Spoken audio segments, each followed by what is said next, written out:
ambassade. Et j'ai toujours été extrêmement choquée par beaucoup des critiques qui sont faites sur les ambassadeurs. Parce que moi, ça m'a semblé quelque chose d'extrêmement utile. Et je ne vois pas très bien comment les affaires étrangères pourraient fonctionner sans eux. Et il y a même des choses qui m'ont choquée.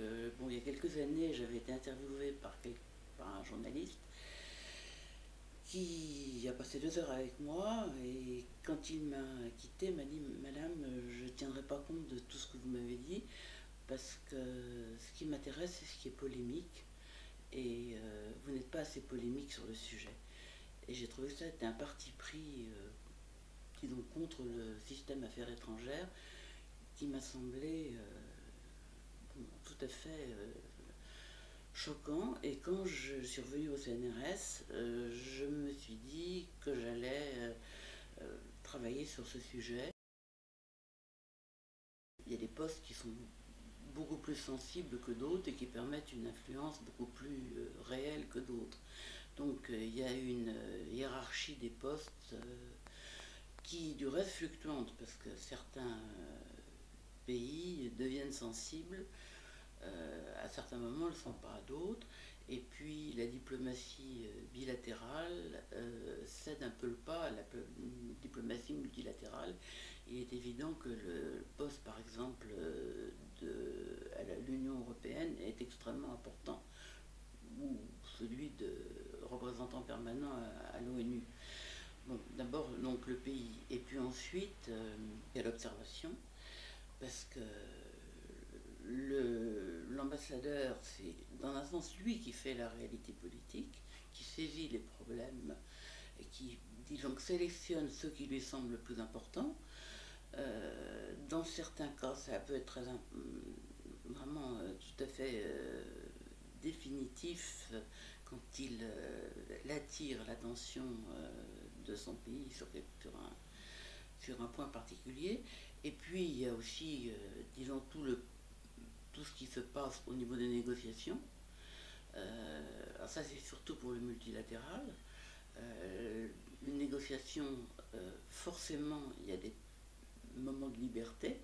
Au début, il y a des directives, et puis les négociations sont suivies, mais l'ambassadeur est seul face à ses interlocuteurs, et il est évident qu'il peut faire influer et faire bouger les choses d'une façon différente selon ce qu'il ressent.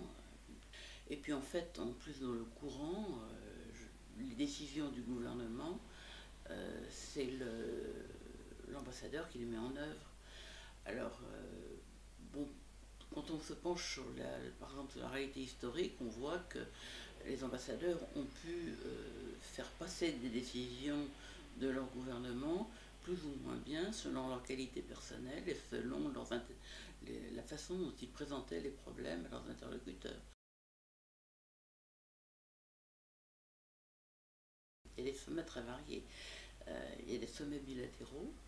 Alors là, il est évident que l'ambassadeur est aux premières loges. Il y a des sommets, par exemple, franco-allemands très réguliers.